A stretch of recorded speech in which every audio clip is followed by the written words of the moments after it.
बात निकलेगी तो फिर दूर तलक जाएगी। मैं काशिफ मलिक पहल करता हूं पहल भारत पर। हम बात कर रहे हैं उसी की जिसकी सब कर रहे हैं, पंडोरा।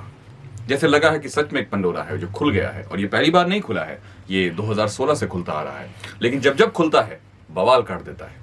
अब मैं आपको सबसे पहले बताऊं, जब 2016 में हुआ था, बहुत मशहूर नाम उस जमाने में, कई वेब सीरीज आए जिस पर जैसे लगा कि वो नीरा राडिया पर ही बन रहे हैं, तो उनका एक टेप आया था जो सबसे पहले लीकेज शुरू हुआ। आपको मैं कुछ चीजें बता दूं, 2016 में पनामा पेपर रिलीज हुआ, जिसमें कहीं ना कहीं एक वो दुनिया के उस वक्त तक का सबसे बिगेस्ट डेटा लीक था, और पूरी दुनिया उसको देखकर हैरत में थी। बड़े बड़ों के राज खुल गए थे। बड़े बड़े देश, बड़े बड़े डेमोक्रेसी और ईमानदारी और करप्शन फ्री स्टेट बनाने का दावा करने वाले हेड ऑफ द स्टेट्स उस जमाने में ऐसे हो गए थे जैसे लग रहा था कि सारे करप्शन और भ्रष्टाचार का जड़ वो खुद है। पनामा लीक ने क्रांति ला दी थी डेटा की फील्ड में। निगेटिव थी, कई लोग नाराज हुए, कईयों की जिंदगियां बर्बाद हो गई, लेकिन कम से कम जो और लोग थे वो अलर्ट हो गए। अब आपको उसके बारे में जो फैक्ट डिटेलिंग है वो बता दूं, 11.5 मिलियन फाइल्स टोटल, और जनरली वो ज्यादातर लॉ फर्म्स के थे, वो दुनिया के सामने आ गए थे। और आपको पता है लॉ फर्म से जो चीजें निकलती हैं वो कितनी खतरनाक होती हैं, क्योंकि वहां कुछ भी ऐसा नहीं होता है जिसको पब्लिक किया जाए, और पूरी दुनिया के सामने रातों रात वो पब्लिक हो गई थी। और सबसे ज्यादा जो प्रभाव पड़ता है वो फाइनेंशियल ग्राउंड पे पड़ता है। फिनांस के तौर पर पूरी दुनिया जैसे लग रही थी, सारी दुनिया जैसे फाइनेंसिंग मार्केट में एक हलचल पैदा हो गया था, सारे राज खुल गए थे, सारी जितनी बंद चीजें थी पंडोरा में सब सामने आ गई थी। ये बात थी 2016 की। अब आते हैं 3 साल के बाद 2019 पर। दुनिया में कई राजनीतिक बदलाव आ रहे थे, कई तरह के पॉलिटिकल सिस्टम बिल्कुल बदल रहे थे, कई जगह एक्सट्रीमिज्म अपने उरूज पे पहुंच रहा था, कई जगह तो राजनीतिक व्यवस्थाएं जो वोट डालकर आती हैं, जिसमें इलेक्शन होता है, वो भी एक्सट्रीम होती जा रही थी। उसी दौरान 2019 में international consortium of investigative journalist, ICIJ जिसको शॉर्ट में कहेंगे हम, उसने क्या किया, एक इंटरनेशनल नेटवर्क जर्नलिस्ट होती है वो, जिसमें पूरी दुनिया के बड़े बड़े जितने भी चैनल्स हैं या जितने भी फ्रीलांसर्स हैं, वो सारे जर्नलिस्ट उसमें जुड़े होते हैं। उसने वहां से एक डेटा लीक उनको प्रोवाइड करवा दी। उस डेटा लीक ने फिर से आकर उसी पंडोरा बॉक्स का काम किया, और नतीजा क्या हुआ, वही फाइनेंशियल हड़कंप, वही भागम भाग, वही भूकंप, और जैसे लगा कि फिर से वही राज खुलने लगे। अब इसके बाद जो मैं आपको यहां से कुछ चीजें और दिखाना चाहूंगा वो क्या है, इसने पहली बार बताया उन जर्नलिस्ट को कि दुनिया में जो 14 ऑफशोर कंपनीज हैं, ऑफशोर कंपनी जनरली वो कंपनीज होती हैं जो नॉन एग्जिस्टेंट होती हैं अपने मैनेजमेंट, जो उनका मैनेजमेंट लेवल का काम है उसमें। बिल्डिंग्स हो सकती हैं, बिल्डिंग नहीं भी होती हैं और हो भी सकती हैं, लेकिन उसमें रियल में कुछ नहीं होता है सिवाय करोड़ों करोड़ अरबों अरब के पैसे के लेन देन के। उस कंपनी का एक तरह से वही हो जाता है। और वो जिन तरह के देशों में बनते हैं उसमें ज्यादातर देश जो हैं वो UN के उस तरह से मेंबर नहीं होते हैं। क्यों? उन देशों की वो पहचान या एक आइडेंटिफिकेशन नहीं होती है। जैसे वो देश उस तरह है कि जिस तरह कुछ देशों को इसलिए बनाया गया है कि वो कुछ पैसों का इधर उधर से, आप समझ सकते हैं, इधर से उधर और उधर से इधर हो सके, और इसमें बड़े बड़े लोग दुनिया के इन्वॉल्व थे। अब हम आपसे इस पर बात करेंगे। जैसा कि मैंने आपको बताया था कि 11.9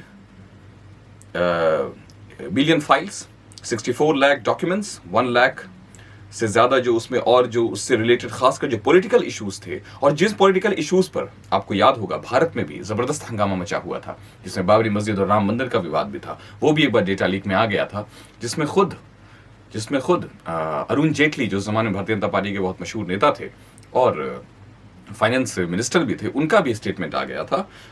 और इस तरह से 3 TB प्लस डेटा जैसी चीजें उसमें लीक होती चली गई। और इस बार का जो लीक था वो बिल्कुल वैसा ही था जैसा कि फर्स्ट वर्ल्ड वॉर के बाद हुए सेकेंड वर्ल्ड वॉर में डिस्ट्रक्शन से ये और बर्बाद करने वाला था, और इसने दुनिया के नंगे सच को हमारे सामने और बेहतर ढंग से लाया था। अब हम आपसे यहां से बात करेंगे वो प्रोसेस डेटा क्या होता है। पहले ये समझने की कोशिश, ये कैसे होता है, या ICIJ जो काम करता है वो किस तरह से करता है, और कैसे जर्नलिस्ट के पास ये खबरें पहुंचती हैं, और उसमें कौन जर्नलिस्ट जुड़े होते हैं, ये समझने की बात है।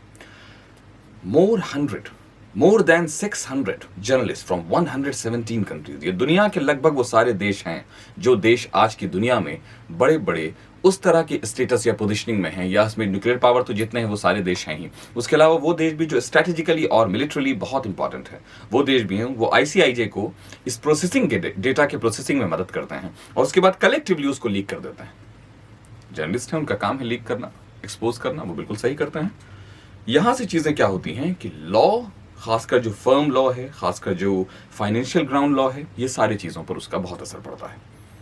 अब सुनिए इसने क्या क्या चीजें रिवील कर दी। 35 वर्ल्ड लीडर्स 35 वर्ल्ड लीडर्स, यानी कि 35 आप समझ सकते हैं जितने बड़े लीडर्स थे दुनिया के, सब इसके पछड़े में पड़ गए।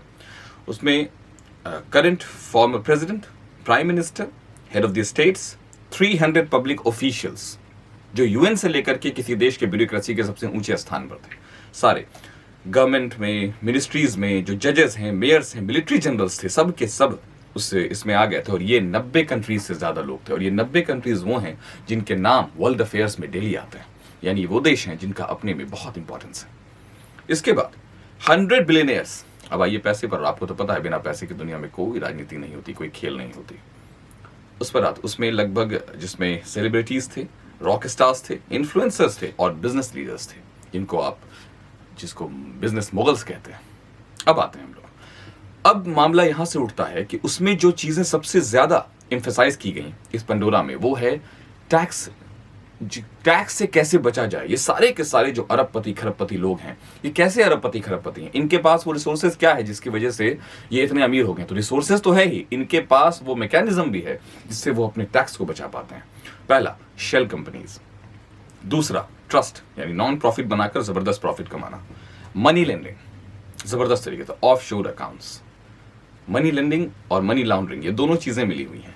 आप पैसे देकर उस पैसे को इस तरह से दिखलाते हैं कि जैसे वो पैसा इन्वेस्ट हुआ है, लेकिन रियल में वो पैसा इधर से उधर ट्रांजैक्ट हुआ है हवाला के सहारे। अब आइए, पंडोरा पेपर रिवील्स के ज्यादातर जो मेथड हैं वो ऑफशोर अकाउंट वाले मामले, मतलब जो मैंने आपको शुरू में ही बताया था, नॉन एग्जिस्टेंट कंपनीज, उस तरह के देशों में जहां इस तरह की चीजों पर कोई खास बंदिश नहीं है, कोई खास ऐसी बात नहीं है जिसकी वजह से वो सारी चीजें खुल पाएं। अब आइए दूसरे, ऑफशोर अकाउंट्स क्या होते हैं। ऑफशोर अकाउंट्स वो होते हैं जिसमें से टैक्स हेवंस कहते हैं। टैक्स हेवंस मतलब जन्नत के, मतलब टैक्स के मामले में जन्नत, यानी ज्यादा से ज्यादा टैक्स अवर्जन हो पाए जिसमें, उसको बचाने की, वो तो टैक्स हेवन जो है वो देश हैं और वहां ऑफशोर अकाउंट्स चलते हैं दुनिया के बड़े बड़े बिजनेसमैन, बड़े बड़े लीडर्स, बड़े बड़े बिजनेस आइकन्स की। टैक्स हेवंस ऐसे कंट्रीज हैं जो एक कंपनी को शुरू करते हैं और उसको बहुत लो इनकम पर दिखाते हैं, उसका कॉर्पोरेट टैक्सेस जो है इतना कम कर देते हैं वो, चूंकि वो बताते हैं कि कंपनी चली नहीं रही है, और वो टैक्स हेवंस में, यानी उन देशों में चलते हैं। टैक्स हेवंस ऐसे देश हो गए जहां ज्यादातर इन चीजों पर बंदिशें नहीं है, पैसे का जो मामला है वो बड़ा ही डिस्प्यूटेड है वहां, और वो चीजें वहां चलती रहती हैं। अब आइए, टैक्स हेवंस कंट्री में आप जिनके नाम सुनेंगे आपने शायद ही उनके नाम सुने होंगे। अब हम टैक्स हेवंस कंट्रीज पे जा रहे हैं। केमन आइलैंड्स, मैंने भी नहीं सुने ज्यादातर के नाम। केमन islands, British virgin islands, Bermuda आपने सुना होगा, Panama, Antigua Bermuda, Singapore and Switzerland. Switzerland का नाम तो हम बचपन से सुनते आ रहे हैं। स्विट्जरलैंड बैंक में अकाउंट है। पुराने जमाने की फिल्मों में डॉन्स के दिखलाए जाते थे, आजकल की फिल्मों में नेताओं के दिखाए जाते हैं। होते दोनों के वही हैं, क्योंकि दोनों कहीं ना कहीं एक दूसरे के कमियों को पूरा कर रहे होते हैं। अब मैं आपके सामने इस पूरे एपिसोड का सबसे खतरनाक पहलू लाने वाला हूं, और वो पहलू है, ये उनके नाम हैं जो नाम पंडोरा में लीक हुए हैं।